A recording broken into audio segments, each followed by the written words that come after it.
bienvenido. Le traje un regalo. Como sé que le gustan los monos, ese es un memín pinguín. Usted tiene pues una buena relación con México, de mucho cariño, ¿no? Yo creo que México es uno de esos países que o te asustas o te enamoras para siempre. Usted se enamoró. Me enamoré de él. De manera particular, la educación en México, usted la conoce bien. Yo, de hecho, el libro más especializado en educación que escribí, lo escribí a petición del sindicato. Se lo pidió el Bester Gordillo. Sí, sí. Además de esto, ¿usted hacía algún tipo de asesoría con el Bester Gordillo? Siempre hablamos de la vocación del maestro. Siempre que le hablan a uno de la vocación es porque no te van a pagar. Ahora, si usted escribiera Ética para Amador hoy, ¿cuáles serían las diferencias? Yo es que no me atrevería a escribirla. Usted, que es un amante del cine, pues no es lo mismo ver el cine en la casa que el ritual de ir al cine. A cierta edad, ir al cine ha sido, pues, digamos, un encuentro amoroso. Claro, claro. Todos hemos disfrutado mucho de películas que no hemos visto. ¿Qué me preguntaron a mí? Don't say. No. ¿El que te viste o el que te desviste? No, es muy sensual, ¿no? Claro. Is it the time to say goodbye? No, ya estamos. No. Siéntate. Ya, carnal. Tienes enojo, tienes rabia, tienes coraje. Mataste a tu hija. Yo te decía que me dieras un beso y no quería. Sí, porque Quítate la camisa, Joaquín. Muchas gracias, caramba. ¿Qué tal, Do you laugh at yourself? Do I? Are you shy, Sofía? How shy I am. Para conquistar a tantas mujeres en tu vida. ¿Qué hacías? Los expresidentes son como los jarritos chinos. Están muy bonitos, pero ¿qué hago con ellos? Oye, que tiene razón. ¿Mira algo? Esas son viejas.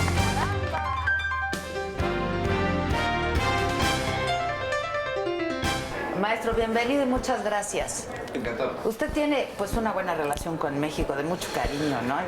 Bueno, la tengo, debo tenerla buena porque hace tantísimos años que vengo seguido aquí, ya hace más de 30, de modo que si no soy masoquista es que me gusta.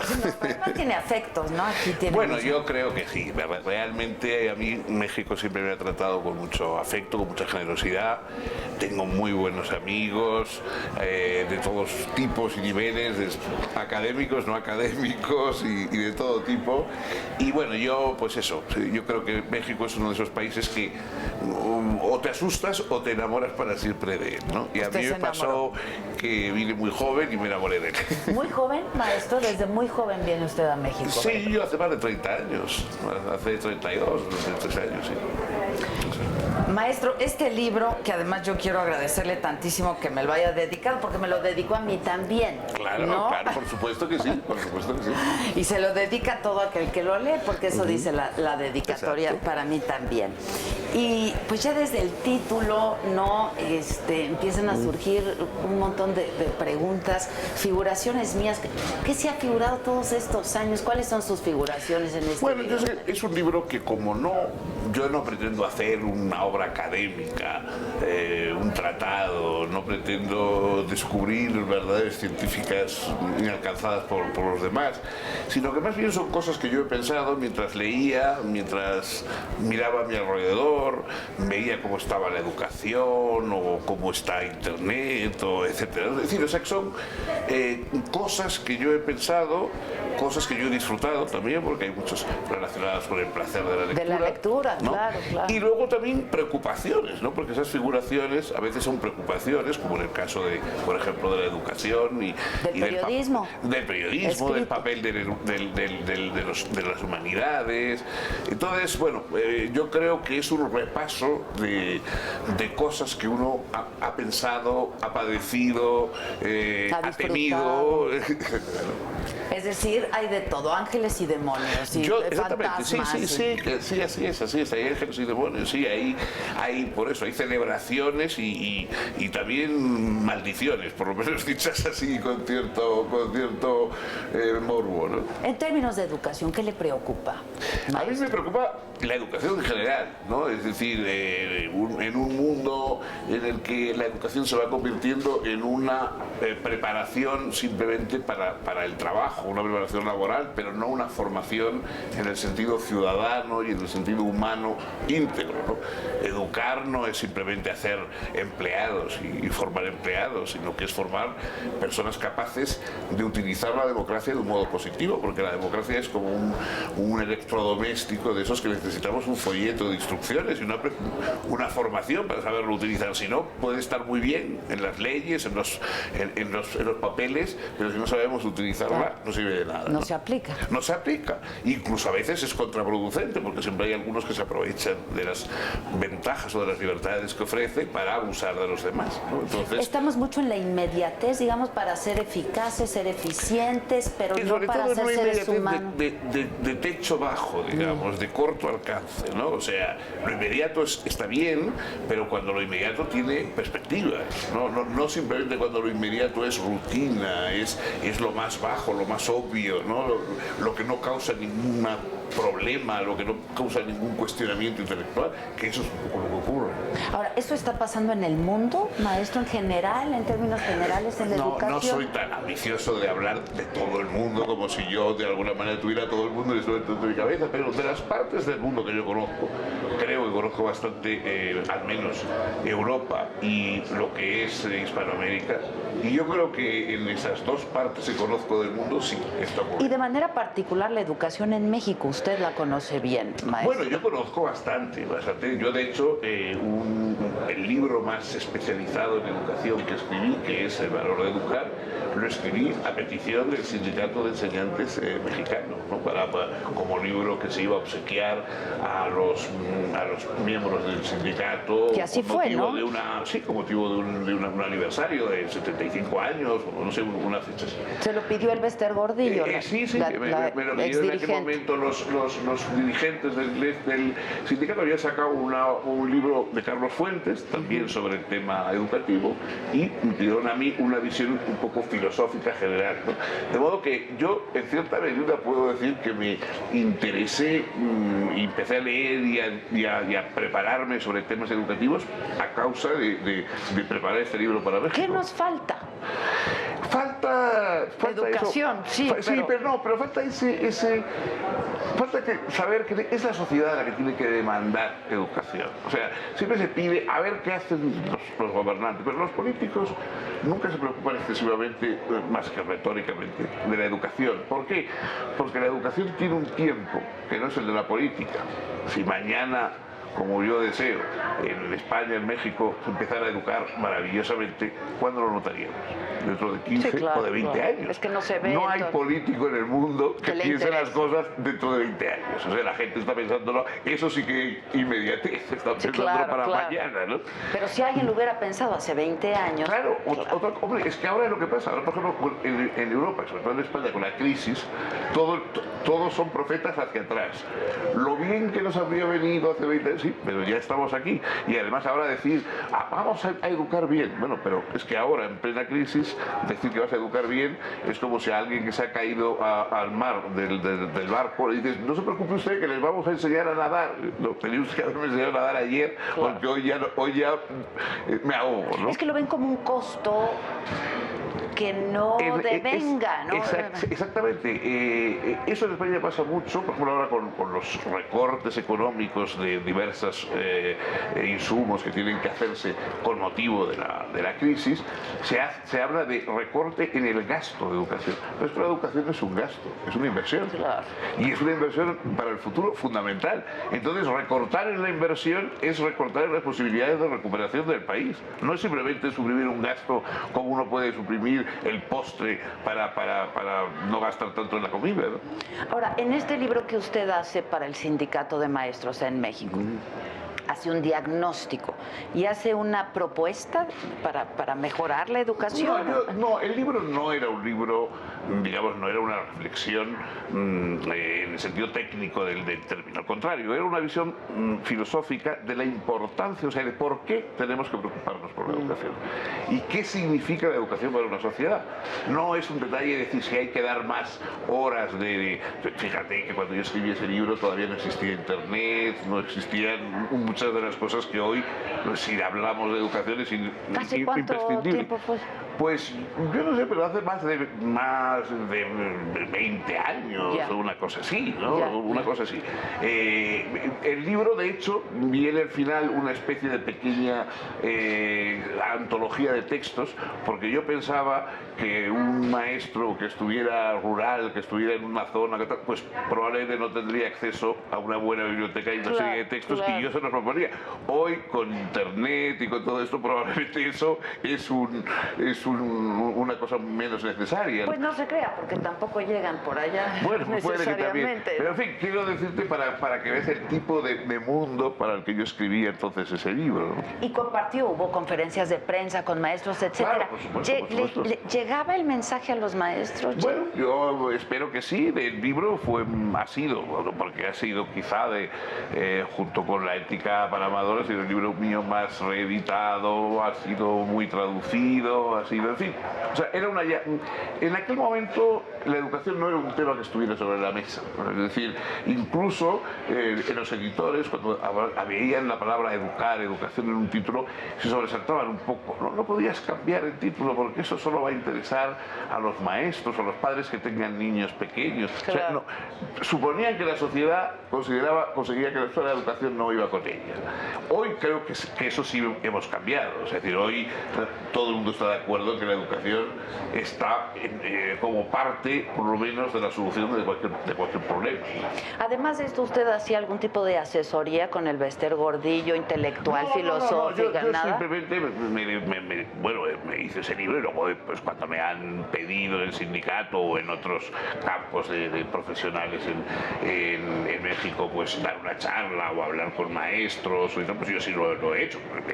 En este viaje también pues voy a dirigirme a maestros en una charla, o sea, que decir que yo siempre, bueno, y aquí en España y en Europa, pues ni te digo, yo he hablado mucho. Es que usted es maestro antes que sobre todo, cosa, ¿no? de algún modo yo creo que algunos me agradecen haber llamado la atención y además sobre la figura en concreto del maestro, o sea, porque muchos hablan de la educación y hablan de las exigencias de la educación abstracto, como ¿no? si la educación fuera algo que desciende de los cielos, o sea, no, educan personas y esas personas tienen que estar bien tratadas y tienen que tener un sueldo digno y tienen que tener una consideración social, si no... ¿Qué se requiere?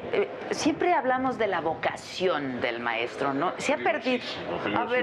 Pero siempre que le hablan a uno de la vocación es porque no te van a pagar. Usted tiene mucha vocación de esto, entonces ya quiere decir que tienes que hacerlo gratis.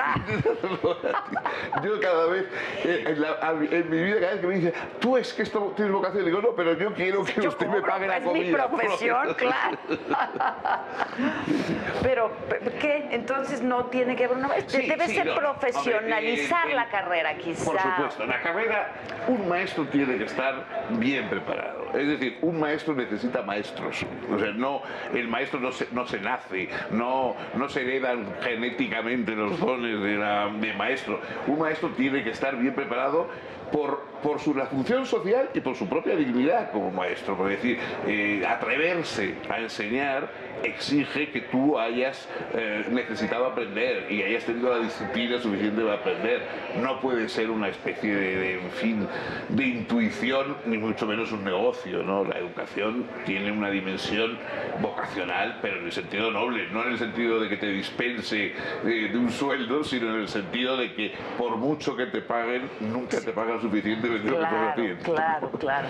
Por eso en este país ha sido tan controvertido este asunto y ha sido un problema de, ahora que lo menciona, pues no te llega por herencia y aquí las plazas de maestro pues se heredan, ¿no? Esos son disparates.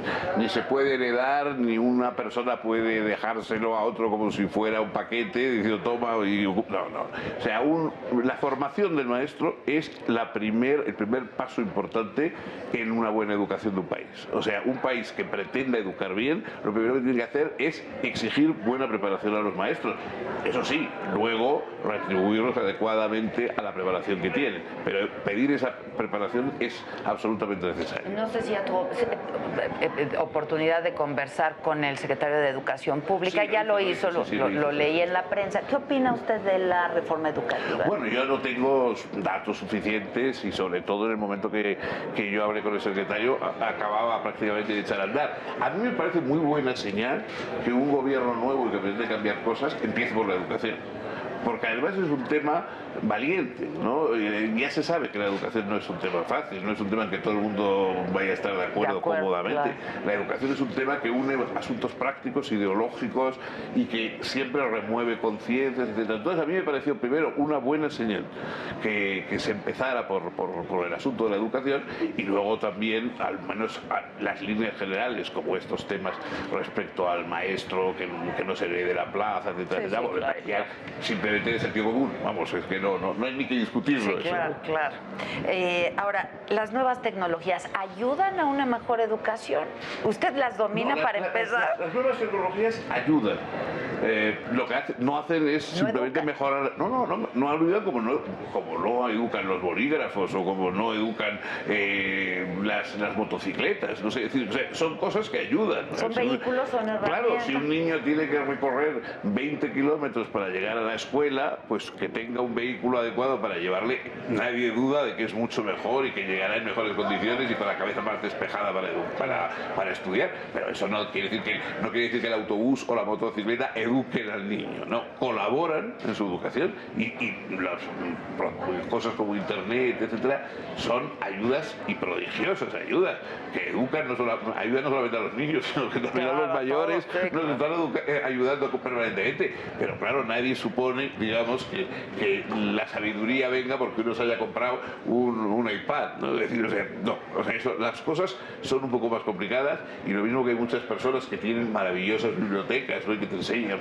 fíjese usted qué biblioteca tengo, y eso no quiere decir que sea un sabio, o sea, tener una biblioteca no garantiza la sabiduría de nadie, ¿no? Pues de la misma manera, tener los más sofisticados instrumentos de cibernéticos no quiere decir que tú seas ya deseducado, sino al contrario, que necesitas educarte a través y para también esos instrumentos, porque esos instrumentos abren posibilidades también de desviación de la educación. Claro. De desinformación. Lo que corre por internet en un 90% es publicidad.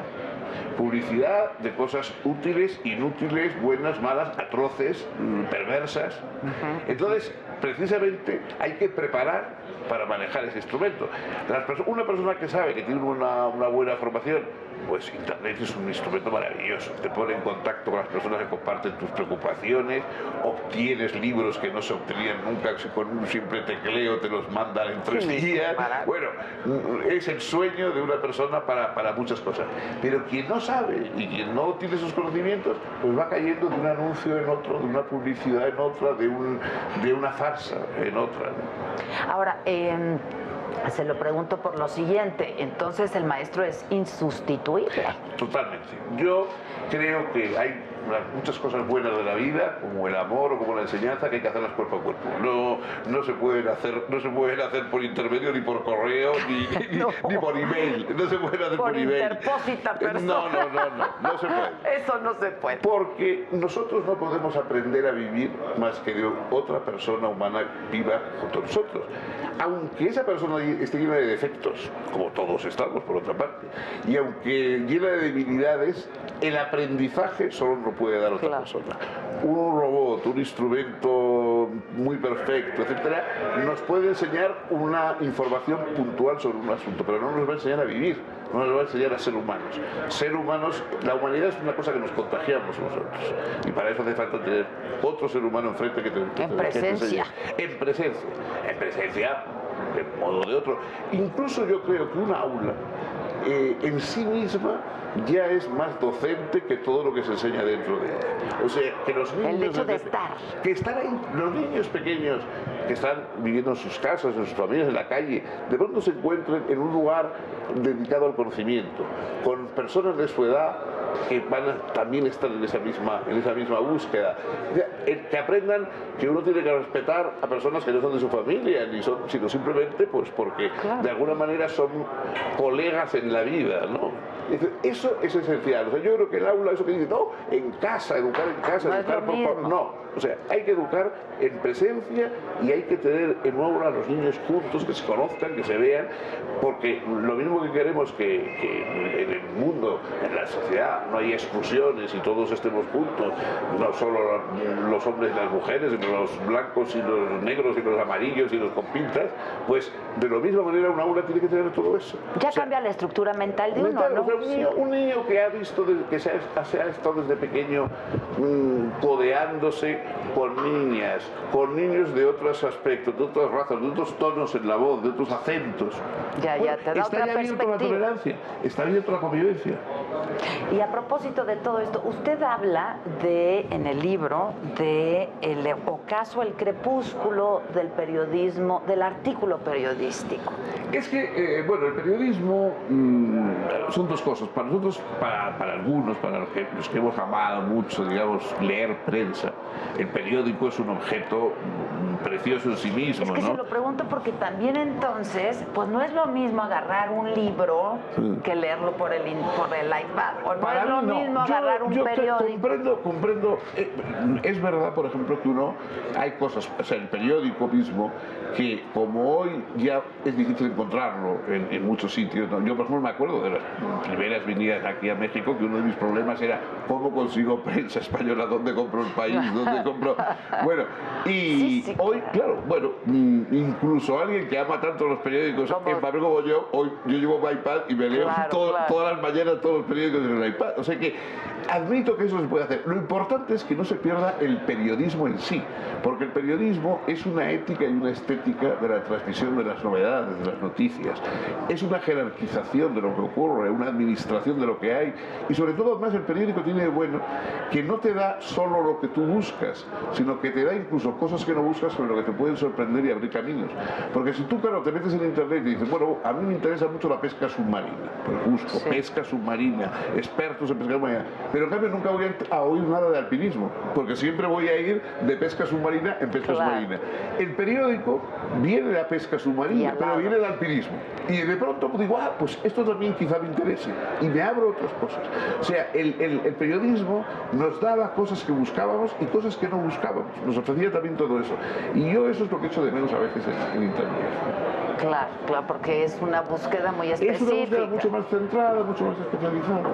Un poco lo que pasa con las aulas pasa con el cine, con la sala de cine. Usted que es un amante del cine también, no es lo mismo ver el cine en la casa que el ritual de ir al cine. No se lo pregunto. Es verdad, y además ya a ciertas edades pues, ir al cine ha sido pues un encuentro amoroso, una diversión. Claro, Sabina lo cuenta muy bien. Todos hemos disfrutado mucho de películas que no hemos visto. Claro. De modo que ese gozo del película que uno no ve, eso no lo puedes tener en casa, evidentemente. Estoy de acuerdo, claro. Pero bueno, es cierto que hoy también, claro, antes la televisión era un instrumento bastante inepto para el cine. Hoy, realmente, la verdad es que en un domicilio puede uno tener una instalación que prácticamente desafía. Claro. Y luego, que además también el móvil, el celular, etcétera, ha entrado en los cines y se ha hecho a veces insoportable, porque a veces ve una película rodeado de 200 personas que están mandándose mensajes, jugando con el email, sobre todo cuando uno ves películas adolescentes, que son por lo demás las que me gustan a mí, con un rodeado de un público de tipo que está siempre mandándose mensajes, haciendo ruidos. Bueno, sinceramente una vez desde lo que vi estaría yo en mi casita con un whisky viendo la película. Claro, a pesar del ritual. Se extrañaría el ritual, pero estoy de acuerdo. Ahora, esto del celular, que nos conecta, ¿no? Otra vez nos tiene a todos conectados, el correo electrónico, las nuevas tecnologías, pero también nos ha hecho seres más individualistas, más solitarios. Eso siempre, todos los instrumentos de comunicación técnicos han llevado un poco como esa especie de sospecha, ¿no? El propio teléfono, ¿no? Cuando nació el teléfono había profetas que decían que eso acabaría con las relaciones humanas, que ya, de hecho, incluso hubo obras literarias, ¿no? Hay una obra teatral famosa de Jean Cocteau que se llama La Voix Humaine, la voz humana, que es el monólogo, digamos, de una mujer a la que su amante se despide de ella por teléfono y ella se suicida y mientras o habla con el amante, que, bueno, y entonces todo está basado como en esa especie de impersonalidad de que en vez de llegar una persona y decirte lo que piensas, lo diga por teléfono. Bueno, es así, es verdad, pero por otra parte, hoy nosotros no consideramos el teléfono o una llamada de teléfono como algo simplemente cruel, sino imprescindible. Nuestras vidas están ligadas al teléfono y además también ha resuelto muchos malentendidos. La cantidad de novelas del siglo XIX en que el drama era que a ella no le llegaba la carta que él le había mandado desde no sé dónde. Y claro, eso causó un drama enorme y uno cuando lee la novela dice, llámala por teléfono. Claro. Llámala por teléfono. Claro, llámale. Y dice, la pobre está angustiada. No sé. Hemos vuelto a la época epistolar también. Claro. Bueno, es verdad porque además, efectivamente, en el mail se han vuelto a escribir. Claro, todo el mundo dice, bueno, no son verdaderamente cartas, se suprimen letras, se ha creado una especie de jerga. Bueno, pero se escribe, claro, ¿no? Se escribe el mensaje. Y algunos anticuados como yo tenemos todavía las fórmulas.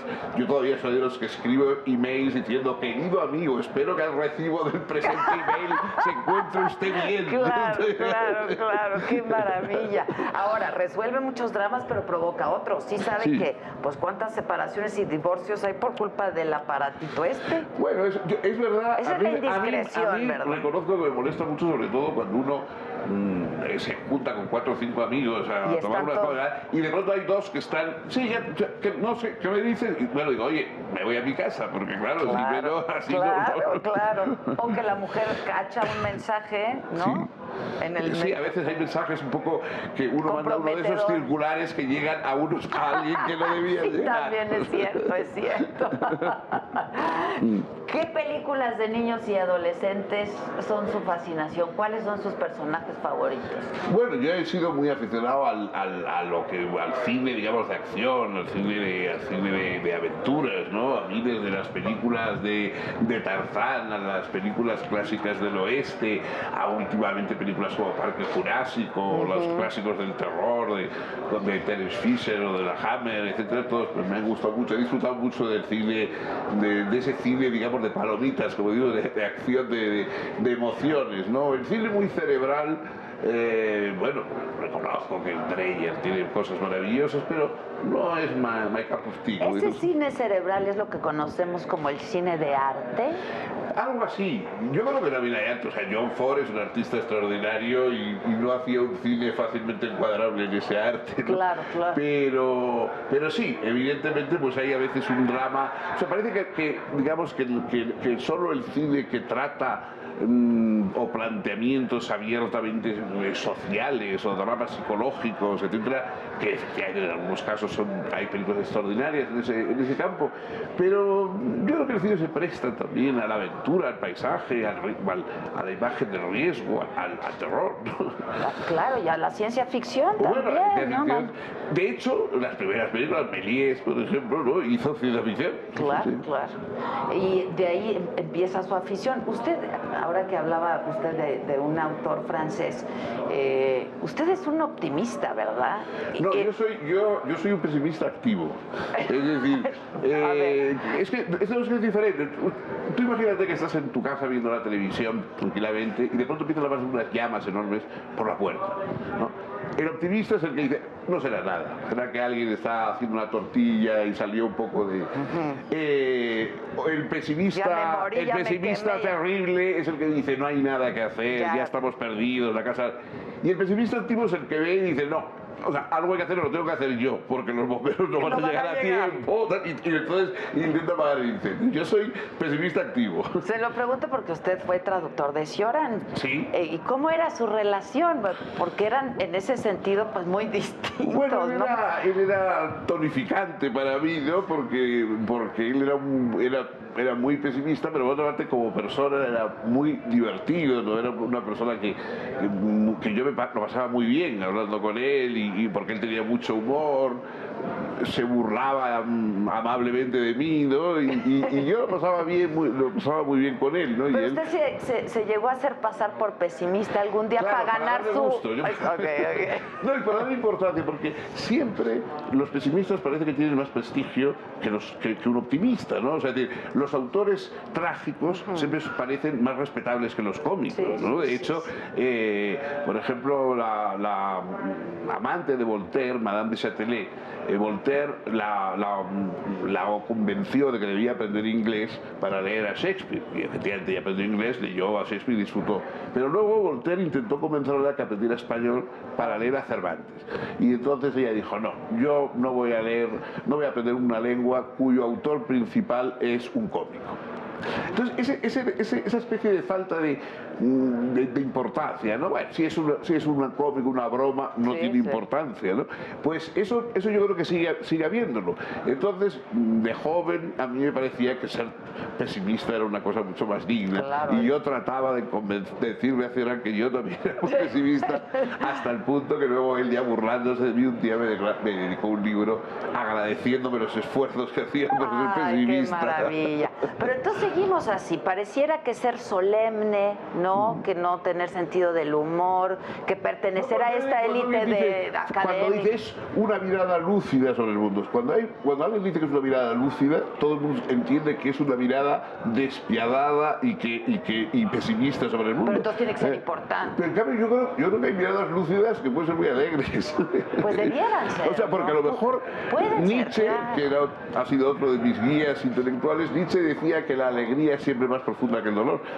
Y yo toda mi vida he tenido, digamos, toda la vida he sido alegre por búsqueda de profundidad intelectual, no por búsqueda de superficialidad. Ya. Pero estamos en la creencia de que si se es alegre o se toma algo con sentido del humor o poco solemne, entonces sí, no se es profundo. Eso es muy malo. Las bromas y los que tenemos la tendencia de que siempre introducimos elementos de humor. Yo nunca he sabido escribir un artículo, dar una charla, o vivir. He intentado a veces ser serio, sí. ¿No le sale? No me sale. Se ríen de mis esfuerzos por ser serio. Claro. No, pero es que también está el lado lúdico, ¿no? No, sobre todo que a mí el humor... es un asunto muy serio el humor. Yo creo que sí. En uno de mis primeros libros yo iniciaba un capítulo citando una frase de George Bernard Shaw que decía: todo trabajo intelectual es un trabajo humorístico, ¿no? Y a mí siempre me ha parecido eso. Es decir, yo no digo que todos los autores serios que conozco sean asnos, ¿no? Pero todos los asnos que he conocido eran serios. Sí. Es que cualquiera diría, ¿cómo es que el maestro Sabater tiene tan buen sentido del humor, es tan divertido, si es un académico, un intelectual, es doctor en filosofía? Bueno, la verdad es que nadie me tiene por muy académico. Pero sí me explico. Sí, no, siempre. Y hay, además, es que los que tenemos un poco de excesivo sentido del humor, siempre nos queremos reír en los momentos en que uno no se debe reír, que son los momentos en que más gracia. Cuando pasa una tragedia, por ejemplo. Si la tragedia es el dolor de otro, etcétera, yo no me río nunca del dolor. Pero a veces, cuando las circunstancias son tremendas, dramáticas... Yo me acuerdo, el mayor elogio, digamos, que he recibido en mi vida, lo recibí cuando hace relativamente pocos años me encontré con un joven en una conferencia, se me acercó y me dijo: yo soy hijo de fulano de tal, que estuvo contigo en la cárcel, ¿no? Yo en la época de Franco estuve en la cárcel. ¿Cuánto tiempo? Bueno, estuve... Me detuvieron tres veces, un mes cada una. Y entonces este joven me dijo: bueno, mi padre se acuerda mucho cuando estuve en la cárcel. Mi padre se acuerda de lo que les hacías reír en la cárcel. ¡Qué maravilla! Entonces yo me sentí orgullosísimo Claro. de que lo que se recordaba es que yo les hacía reír en la cárcel. Claro, claro. Y es además usted, pues, bastante extravagante. Y Sí. tiene sus excentricidades, maestro. Bueno, yo soy muy normalito, ¿no? Yo no me considero muy... Pero por lo que se ve, sí, algunas cosas excéntricas debo tener.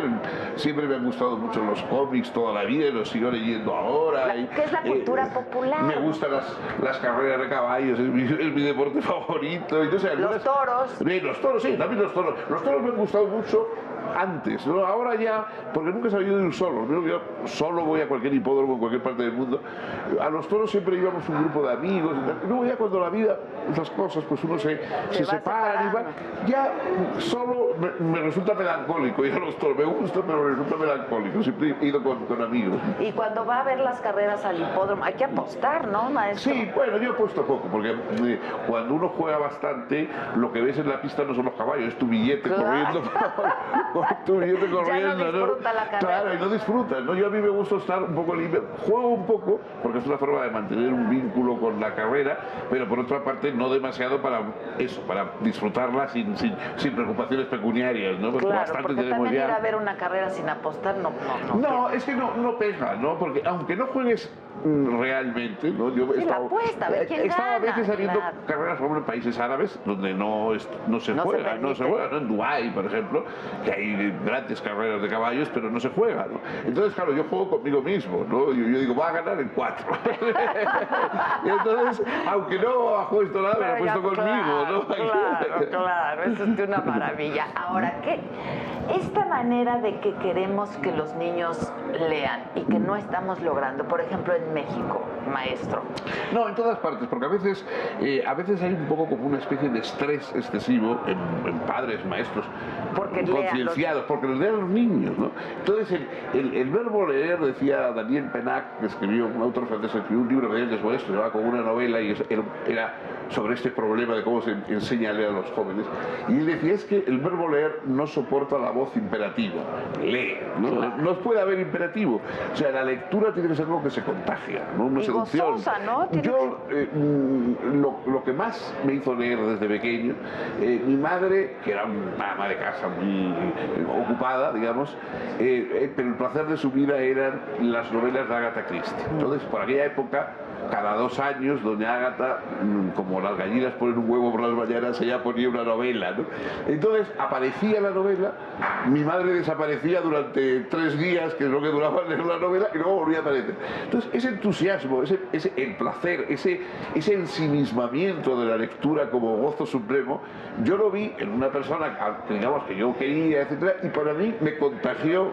Yo quería buscar eso, yo quería que me pasara también a mí eso mismo, ¿no? Pasarla muy bien. Claro, eso mismo, ¿no? A propósito de Agatha Christie, ¿hay literatura femenina, maestro? No, yo eso no he entendido nunca. Se escribe con perspectiva de género. O sea, hay mujeres que escriben, naturalmente, como hombres que escriben, pero yo no creo que se tiene la idea de eso de una literatura femenina con unos rasgos además impostados, ¿no? Porque, bueno, hay muchas novelas que les encuentran los rasgos femeninos porque sabes que la ha escrito una mujer. Si te hubieran dicho que la ha escrito un señor con bigote, pues no se los encontrarías esos mismos rasgos, ¿no? No, yo eso sinceramente, o sea, hay rasgos, o sea, o formas de ver que vienen de una mujer, porque una mujer tiene una experiencia de la vida distinta a la que puede tener un varón, lo mismo que un explorador que ha ido a África tiene una experiencia distinta de la vida que un señor que ha estado siempre en una oficina en Lisboa, ¿no? Sí, o sea, claro. pero eso no se trata de que sean que haya literaturas distintas, sino personas que cuentan experiencias distintas de la vida. Entonces, bueno, pues evidentemente a veces el sexo te da una experiencia de la vida diferente que si fueras de otro sexo. Pero eso yo no creo que configura una literatura femenina, y autoras que yo aprecio muchísimo como Virginia Woolf, por ejemplo, siempre desdeñaron, ¿no? la idea de que hay una literatura de mujeres, y menos todavía para mujeres, ¿no? Claro, como ahora a veces se nos dice, ¿no? Sí, no. Ahora, sí, es posible tomar un libro sin saber quién es el autor y saber si lo escribió un hombre o una mujer.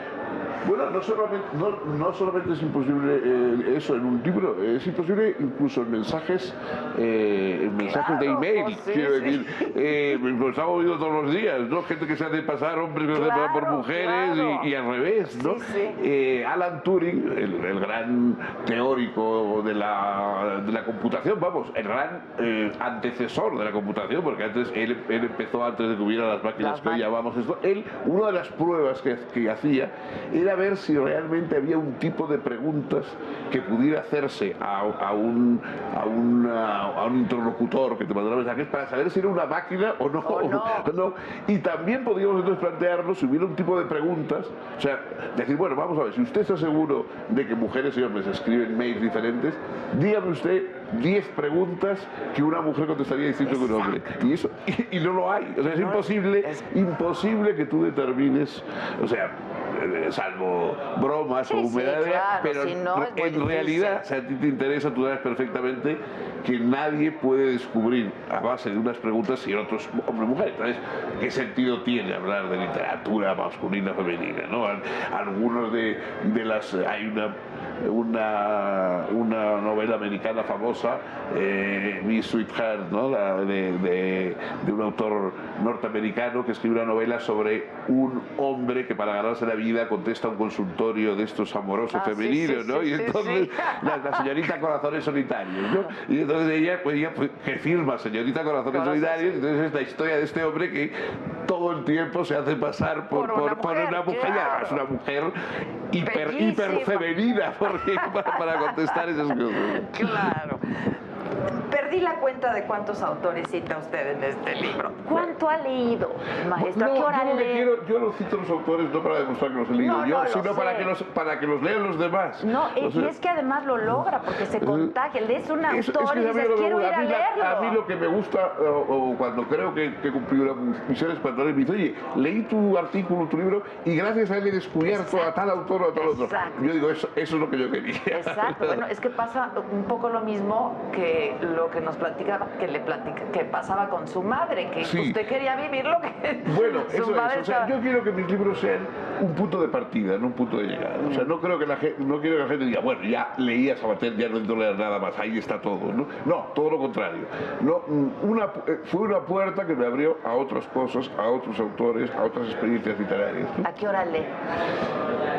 Yo viajo siempre con libros. Yo lo mismo que me puede pasar mucho tiempo sin escribir y eso, hay otras cosas que hago por ganarme la vida, pero también no sabría vivir sin leer, ¿no? Tengo libros para los aviones, libros para los trenes, libros para el cuarto de baño, libros para todas partes, siempre, o sea, el libro está siempre. Que se le va a invertir. Sí, está, y si me quedase, digamos, sin libros, entonces realmente pues habría caído el telón de la vida para mí, ¿no? ¿Y escribe a qué hora? ¿Tiene usted una disciplina? Yo suelo tener una vida bastante regular, salvo cuando estoy de viajes, que nadie puede ser regular entonces. Yo en mi tiempo, cuando estoy en casa, sí. O sea, yo normalmente por las mañanas consulto la prensa, hago correspondencia, etcétera. Luego leo las cosas así un poco más de enjundia para mí por la tarde, y a partir de las 7:30 o cosas así ya escribo hasta que me aburro, hasta que llega la hora de cenar. Yo le decía que apenas hojeando el libro y se pierde la cuenta de cuántos autores cita, pero yo subrayé algunas frases que me parecieron maravillosas a propósito del sentido del humor, y dice: aquella que toma tan en serio la seriedad que considera necesario hacerla más soportable, ¿no? Sí. Eso es un poco el humor, toma sí, tan en serio la seriedad. Claro, no es que uno se tome a broma el mundo, sino que está tan convencido de que el mundo es algo tan tremendo que más vale tomarlo a broma, ¿no? Porque, bueno... Ahora, ¿sus colegas son divertidos, así como usted, la verdad? Hay algunos que son muy divertidos, pero otros, en cambio, pues no lo son, ¿no? Yo tampoco pretendo, no sé, me parece bien que Kant pues fuese un hombre serio, y hemos aprendido mucho de personas especialmente serias y etcétera, pero agradezco un punto de humor. Yo sinceramente admiro aprendo de autores serios, pero solo quiero a los autores que tienen humor. Pues sí, pero es que luego también, pues ellos, a esos mismos les gusta verse por encima de los demás, ¿no?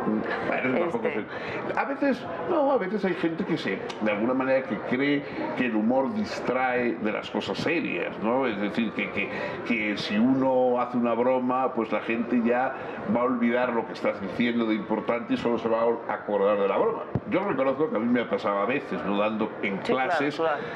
Uno dice una broma para aliviar un poco la seriedad de la clase y luego después te encuentras con horror que la gente se ha olvidado de la clase y todo el mundo se acuerda del chiste. Sí, claro. Y se lo digo porque a mí la gente más divertida que conozco es la gente más inteligente que conozco, ¿no? A mí me parece un signo pues también bastante de inteligencia, ¿no? Mucha inteligencia.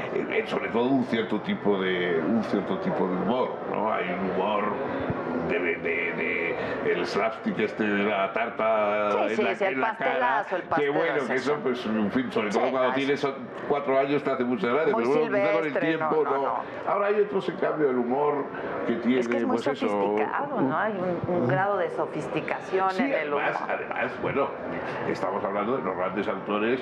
Un Shakespeare fue un gran humorista, Cervantes pues evidentemente era humorista, claro. Voltaire vivió del humor en su obra también. En fin, yo creo que los grandes autores suelen tener un punto de humor, no todos del mismo tipo de humor, ¿no? Pero Montaigne, etcétera, todos son capaces de humor, por lo menos. Usted es filósofo, escritor, novelista, ensayista, periodista. ¿Qué le gusta más ser y hacer, maestro? Bueno, yo soy un lector, fundamentalmente. Y si por leer pagasen, yo no hubiera hecho nada en mi vida y ahora sería muy millonario. ¿No le gusta trabajar? No, a mí la idea de que el trabajo es una maldición celestial la comparto plenamente. Lo que pasa es que he logrado vivir sin trabajar, es decir, haciendo cosas que me gustan y que me paguen por ellas. Eso es complicadísimo, claro. Porque hay que convencer a los demás de que lo estás haciendo. Vale la pena. Sí, que te dicen, no, pero si tú disfrutas. Y uno dice, bueno, no, yo disfruto, pero también disfruto luego tomando una copa. Entonces, claro, para eso necesito pagar en el pago. Sí, ¿no? claro. O sea que, pero sí, yo creo que leer es lo que más me gusta en la vida. Filósofo no he sido, yo considero que filósofo es Kant o Hegel o Heidegger, ¿no? Yo he sido un profesor de filosofía, que tampoco está mal, ¿no? Porque el mundo está lleno de genios, pero hace falta maestros. Entonces, yo he sido solo maestro, ¿no? Para entender a los genios. Exactamente, para que los genios lleguen a más gente, claro. ¿no? Y bueno, lo demás pues han sido formas, es verdad, cosas que he hecho por fidelidad, lo que me causa placer. O sea, a mí desde pequeño me gustaba mucho leer periódicos, ¿no? Era un niño que me leía los periódicos, además de los cómics. Muchos cómics, claro. No, yo los cómics ha sido la pasión de mi vida, los sigo leyendo. Yo sigo leyendo cómics porque me han gustado toda la vida y los sigo leyendo hoy. Pero es que curiosamente los periódicos yo los veía como una especie de prolongación del cómic, ¿no? Los veía en el mismo bloque que los cómics, ¿no? Claro. Y los he leído desde pequeño, entonces luego en un momento pues quise decir, bueno, yo también quiero hacer esto, ¿no? Quiero ser capaz de hacer este mismo tipo de artículo, etcétera. O sea, que son cosas que uno ha hecho por ganarse la vida, uno ha hecho también porque te causaban placer y de pronto has visto que había una posibilidad de vivir haciendo cosas que te gustaban, ¿no? Pero, y cuando escribe, ¿qué le gusta más escribir? ¿Qué lo hace sentir más libre y más bien? Si me permite. Ensayo, novela. A mí creo que el artículo es algo que me va bien. Es decir, yo soy más grande en las distancias cortas. En la distancia corta, en el artículo breve, sinceramente creo que eso me sale bien. Creo que sale bien. En cambio, luego me gustaría otras cosas, ¿no? A mí me gusta mucho escribir ficción y me gusta mucho escribir narraciones y etcétera. Y ahí ya lucho un poco contra mis limitaciones, ¿no? Pero en fin, disfruto también. Uno disfruta teniendo voces diferentes, ¿no? Claro. Lo bonito de la literatura es que tú encuentras posibilidades muy distintas y también libros de factura muy diferente. No hay nadie que solo quiera leer un tipo de libro toda su vida. O sea, a mí me gustan los cuentos de fantasmas y me gusta la poesía de Becker, ¿no? Sí, y hay momentos para leer la poesía de Becker y hay momentos para leer cuentos de fantasmas, ¿no? O sea que... ¿Qué lee nuevo? ¿Qué sabe qué leer y qué...? No, yo ahora releo mucho. Okay. Releo mucho mucho por una sencilla razón, porque los que nos han gustado mucho leer, hemos solido leer la mayoría de los libros a una edad inadecuada. Sí, es claro. decir, si uno lee a los 14 años Madame Bovary, bueno, Madame Bovary es estupenda, pero a los 14 años tú entiendes la novela en el sentido formal de que sabes de qué va la historia, pero no empatizas con lo que te están contando en la historia, Claro. porque todavía no tienes experiencia vital suficiente para darte cuenta de lo que Flaubert te narra. claro, de Madame Bovary. Entonces es un poco triste que de pronto uno, cuando tenía 15, 16 años, haya leído grandes maravillas y luego ya con la edad tengas que leer a tus contemporáneos que son un poco peores. Entonces yo vuelvo otra vez a leer esos libros a ver si encuentro, y siempre encuentro, otras cosas que las que leí en el principio, ¿no? Que las que leí por primera vez. ¿Cómo está Amador? Bueno, Amador está ya enorme, ¿no? Va para los 40 años, de modo que ya, en fin, yo creo que el nombre de hijo deberían tener una fecha de caducidad, como en los yogures, ¿no? O sea que hijo es, pues eso, niño cuando tiene 8 o 9 años, cuando depende de ti, cuando tú... Luego se convierte en un señor, aunque tú le deseas todo tipo de bienes, pero que bueno, ya... Yo a veces estoy con mi hijo y me parece que es mayor que yo. Yo la veo y digo, qué señor tan mayor, no sé. ¿Por qué le puso Amador? Su abuelo, el padre de mi primera mujer, de la madre de Amador, se llamaba Amador. Amador. ¿No? Y bueno, es un nombre que me pareció que era que comprometía, ¿no? Un nombre que era un proyecto de vida, no solamente un nombre, sino un proyecto de vida. Sí, lo compromete mucho a ser Amador. Lo que pasa es que luego cuando yo escribí Ética para Amador, que es verdad que le puse así, si mi hijo se hubiera llamado Eufrasio, no hubiera escrito una Ética para Eufrasio, es que seguramente. Claro. Pero luego eso era un poco equívoco, después el nombre sonaba equívoco, ¿no? Yo me recuerdo el primer año, cuando lo escribí hace ya 20 y tantos años, cuando escribí Ética para Amador, en la Feria del Libro de Madrid, yo estaba firmando ejemplares y vino una pareja ya de personas mayores, como soy yo ahora, vamos. No hay que hablar de eso. Y entonces me dijo, mire, nos gustaría leer algo suyo, no hemos leído nada de filosofía, pero fíjese usted, algo sencillo. Y yo dije, bueno, pues mire, pues este libro que acabo de sacar, es un libro muy sencillo, está pensado, y ellos cogieron Ética para Amador, claro, sí, pero esto ya a nuestra edad, nosotros estas cosas. Deberían haber escrito una especie de Kama Sutra, Sí, una cosa así. claro. Entonces, bueno, el nombre se ha prestado un poco a veces a equívocos, pero en fin, yo creo que está bien, no está mal elegido. No, es una maravilla. Ahora, si usted escribiera Ética para Amador hoy, ¿cuáles serían las diferencias? Yo es que no me atrevería a escribirla, porque esos son esos pecados de optimismo juvenil, ¿no? O sea, que uno, un poco por desafío, yo lo hice por complacer a una amiga que era profesora en un instituto y que cuando empezó la transición democrática en España, una de las primeras cosas es que la religión, que era obligatoria en las escuelas, se convirtió en alternativa y se buscó otra materia para que de alguna manera uno pudiera elegir o religión y el O era ética. Pero no existían ni libros, ni planes, ni todos los profesores que tenían que dar ética pues comentaban noticias del periódico y cosas así. Entonces una amiga me dijo, hombre, qué bien me vendría tener, porque yo tenía fama de que iba a los colegios, hablaba con los chicos, los divertía, etc. Y entonces así escribí de pronto, ¿no? Ética para Amador, una especie de diario de toda la ética metida para niños que no hubieran sabido nada, ni hubieran oído hablar ni de Aristóteles, ni de Platón, ni de nadie, ¿no? Bueno, hoy ya casi me asusta pensar que lo hice en un momento, entonces no me atrevería a hacerlo ya. No me atrevería a hacerlo ya. ¿Nos hemos vuelto un poco cínicos los seres humanos? ¿Cómo estamos los seres humanos de este siglo? Yo creo que no he conocido, yo no he conocido más seres humanos más que del siglo XX y un poco del XXI, o sea que me encanta esa gente que dice, en esta época se es peor que en el siglo XVII. Digo, pero vivió usted en el siglo XVII. Porque yo, claro, no he conocido más que mis contemporáneos, de modo que no tengo otra, ¿no? Pero en estos tiempos ahora, que corren. es verdad que en estos tiempos, bueno, yo en eso siempre pienso como Borges al comienzo de uno de sus cuentos, hablando de un antepasado suyo, dice, le tocó, como a todos los hombres, malos tiempos en que vivir. Yo creo que a todos los hombres les tocan malos tiempos en que vivir y con esos pues tenemos que arreglarnos. Pues sí, es usted una delicia, de verdad. Muchas gracias. ¿Tiene usted amigos políticos profesionales o que se emplean de políticos? No, he tenido amigos que han terminado siendo políticos profesionales, pero normalmente han dejado de ser amigos.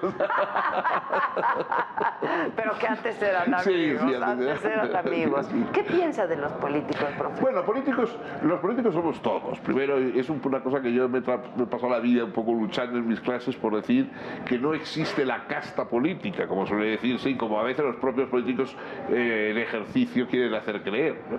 Políticos en una democracia somos todos, los políticos que mandan son nuestros mandados, aquellos a los que nosotros les mandamos mandar. Claro. Y por lo tanto, si ellos son malos, pues peores seremos nosotros que los hemos elegido, que no les revocamos, etcétera, etcétera, ¿no?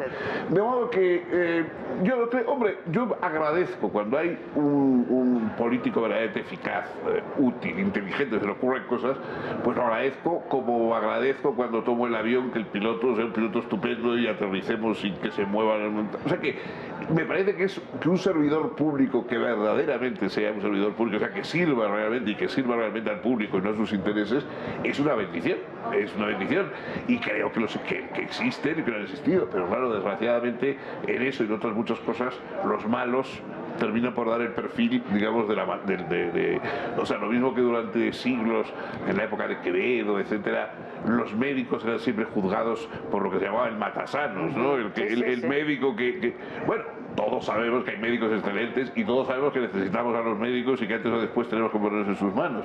Del mismo modo, servidores públicos eficientes, que podamos confiar en ellos, etcétera, son imprescindibles. El problema es encontrarlos y tener los mecanismos para controlar que sigan siendo así y que si no lo son, pues en fin, poder deponerlos y que de alguna manera pues tengan que dar cuenta de su gestión, ¿no? ¿Y el poder corrompe?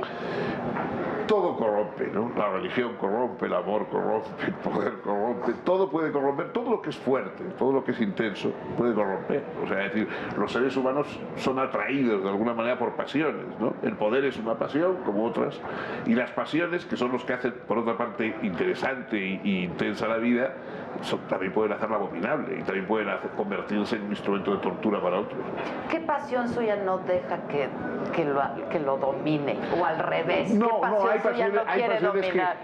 Yo soy una persona de muy mal carácter, soy muy colérico, ¿no? Y me avergüenzo mucho de eso, ¿no? Cuando me dejo arrebatar por la cólera en alguna ocasión, a veces por estupideces, ¿no? Me siento humillado de haberme dejado, pero sí, pero es así, o sea, que a veces te sientes como de pronto pues te conviertes un poco, o sea, el monstruo que llevamos dentro del mundo sale fuera, sí, ¿no? Sí. Y la pasión del amor, por ejemplo, hay que dejarse dominar por eso. Hombre, yo creo que uno debe estar abierto al amor, ¿no? Es decir, porque tampoco convertirse en un experto. A mí me horrorizan, no sé, todas las cosas que me gustan, esas personas, por ejemplo, las carreras de caballos. Yo entiendo mucho de caballos, un aburrimiento, ¿no? A mí me gustan, los que amamos las carreras de caballos y no entendemos nada. Y ese tipo insoportable dice, yo es que entiendo de mujeres. Entonces, nada, espantoso. Espantoso. A mí todas las cosas que me gustan, quiero que me gusten sin entender. Claro. Si las entiende, no, eso me aburro. Pero cuando entiendo, cuando entiendo, me aburro. Ha sido una delicia, muchas gracias. Ya nos tenemos que ir, maestro. Muchas gracias. Siempre hay que cambiar de decorado. Así es, hay que cambiar de decorado. Yo le agradezco. A propósito de cambiar de decorado, ¿cuántos lentes, cuántas gafas tiene? Bastante, sí, porque bueno, como tengo que llevar, ahora a lo mejor tengo que dejar de llevar gafas porque tengo cataratas en un ojo, voy a tener que operarme y una de las cosas extraordinarias de la operación de cataratas es que no necesitas ya gafas. No hay... Y entonces yo creo que tendré que llevar gafas sin cristal, de esos claro, de broma, porque si no nadie me conocerá. Claro, son su personalidad. Gracias, maestro, y hasta la próxima, espero. Ojalá. Muchas gracias, ha sido un placer. Gracias, muy gozoso, muy placentero. Gracias. ¿Ya? Ay, qué... Bueno, ya que no tenía entrevista, ya la tuvo. ¿Le gustó por lo menos? ¿Lo disfrutó? Ya ves, sí. Me adapté al instante. En el instante. Gracias, maestro.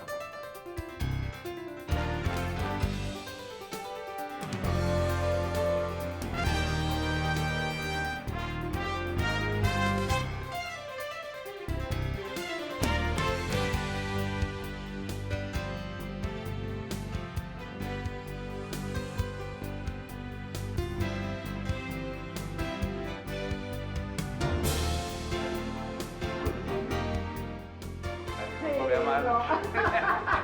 Sí, por eso para mí. Bueno. Gracias por todo. Bueno, Muchas gracias. Igualmente.